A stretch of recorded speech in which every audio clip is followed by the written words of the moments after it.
A few weeks ago, I recorded myself reading a booklet that I've come to find very dear to me. I found it probably 4 or 5 years ago at a used bookstore. This bookstore had, one of those bins outside with all of the free books that no one has bought that you could just take. And so I remember grabbing it in passing because it was this little tiny pamphlet. And I was like, what in the world is this? I mean, I guess if I don't like it, I can just throw it away.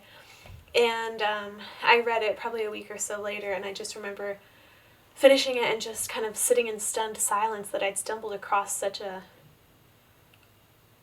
deep and riveting interview. The interview was between a dying woman who knew that she was dying and a radio show host who was also a reverend, a pastor. I believe the woman is Catholic, and it just was her words are so beautiful and thoughtful, and the clarity that she seemed to have found faced with her own mortality, and the peace that she had with just talking about what was coming next for her, what was coming next for her, she was going to die, and she was still able to speak with such grace and beauty. Anyway, I love it.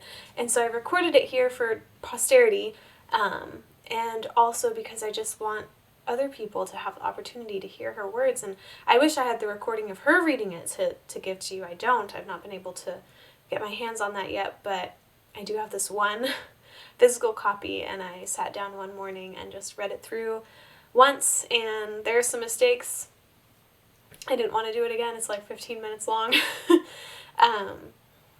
But I read the interview, and I hope you enjoy it. You don't have to watch the video. I'm literally just sitting here reading it, but you can always just listen to the audio. But I hope that you enjoy it, and it brings you some peace and comfort and a feeling of grounding, as it always seems to do for me.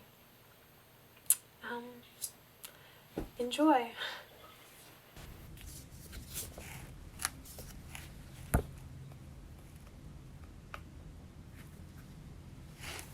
I'll go on sweeping the corridor.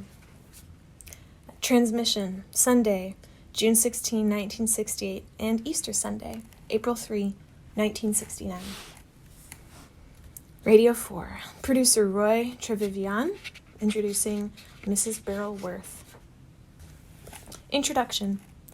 I worked as a parish clergyman for 18 years, and in that time, I realized that people didn't want to think about death. If I preached about death, people accused me of being morbid. If I introduced the subject into private conversation, I was met with, "Oh, come on now, isn't there anything more cheerful that we can talk about?"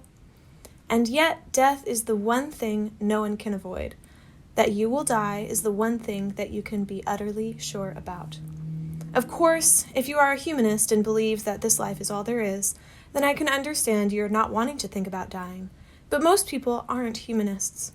According to opinion polls, the vast majority of us believe in some form of life after death. But in my experience, very few people want to talk about it. So, I'm wondering what you will think of the recorded conversation I'm going to play to you in a couple of minutes. For 3 weeks ago, I met a lady who had been told by the doctors that she only had a short time left to live. She wasn't an old person. She was in the prime of life with a husband and 3 children. We met in a private room, as distinct from a studio, as she needed the windows to be open. That's why you will be able to hear the noise of traffic in the background. She was a remarkable woman.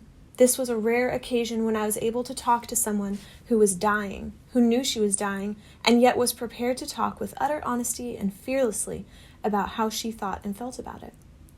In spite of her discomfort and what she knew was going to happen, she so obviously loved being alive and yet was so unafraid of dying that I plunged in where angels normally fear to tread and asked those questions that many of us would like to ask, but don't because we are afraid of being tactless or thought insensitive.